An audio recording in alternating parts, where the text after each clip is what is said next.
train with Phoenix Longevity Arts, and we have Eric Delgado here assisting me on our big hike in northern Arizona.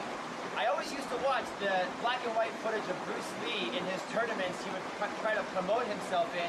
He would always throw the 1-inch punch, and if you watch carefully, he's got somebody up there in a karate uniform with a chair behind, and when he does the 1-inch punch, it's so dramatic. You see the karate guy fall over the chair on the ground, and the crowd goes, oh, God.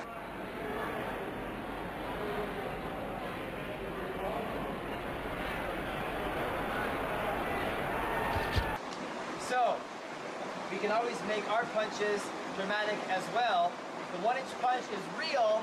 I teach in my school 3 different kinds of punches. One kind of punch hurts the ribs.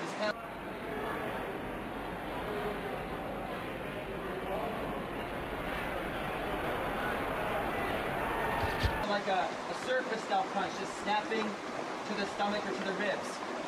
The next kind of punch uses like pushing action. It's the best way to start usually, and just flicking it, you know, giving yourself like a flat target, and you use the 3 bottom knuckles here, and you just pop forward.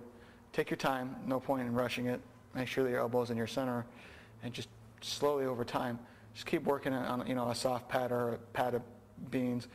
You know, and usually having a training partner, someone who holds something for you, is a good judge for how much power you're putting out. And you just keep doing it until, you know, you feel like you've got a decent amount of control. There's a certain amount of time that wrist strengthening takes place in your training too. That's a big part of it. Trying to hit really, really deep, pushing in, not hurting the ribs, but hurting into like the liver or the internal organs, knocking the air out. And then the third punch combines both. You want to have the heavy hands, hit in, bang. It's the push and the snap combined. And the 1-inch punch is this kind of punch. We have our hand on the stomach. We don't pull away.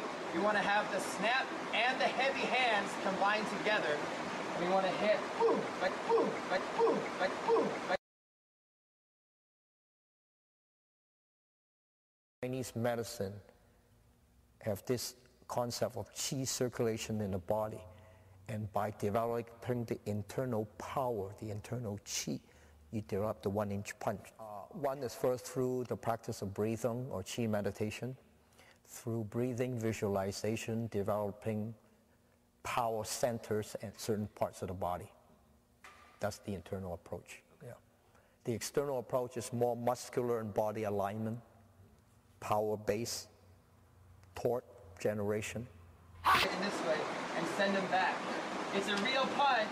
Try it at home. Get a partner who's nice, kind, and willing to let you hit them. Like Eric's a nice guy. Get a partner, trust each other, and try this punch and practice it every single day. This guy's gonna get good abs. I'm gonna get good punches. We both will improve, and I'll see you next time. Check out the view.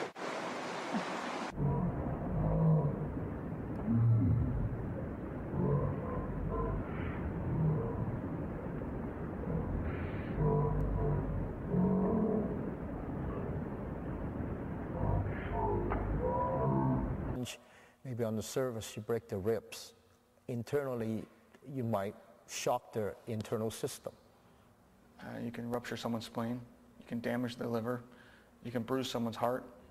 Something wrong with one of your vertebrae, and someone strikes you really hard. The power is going to try to find an easy way out, and it'll go through that to the injury point. So, you know, in extreme cases, guys have been known to strike someone in the front, and then it injures their back. You're hitting his vulnerable point. That's also the key too. But obviously, if you hit this weakest man at the strongest point, you're not going to do any damage because he's got muscle protection.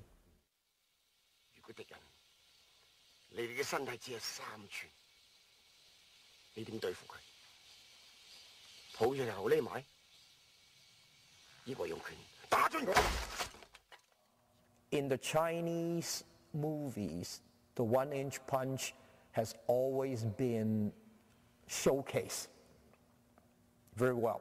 However, Kill Bill Volume 2, the way that it was portrayed was okay, but it just, visually, it was not pleasing. Kill Bill, the way that the 1-inch punch was portrayed was, you know, taking your skin off your knuckle, and this is how it is. But it's not about that. It's the body mass that moves it. It's not the callus on your knuckles that does the damage.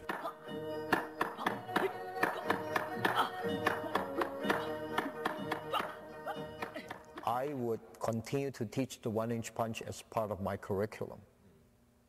If the student get that far, continue to teach the 1-inch punch as part of my curriculum. If the student get that far.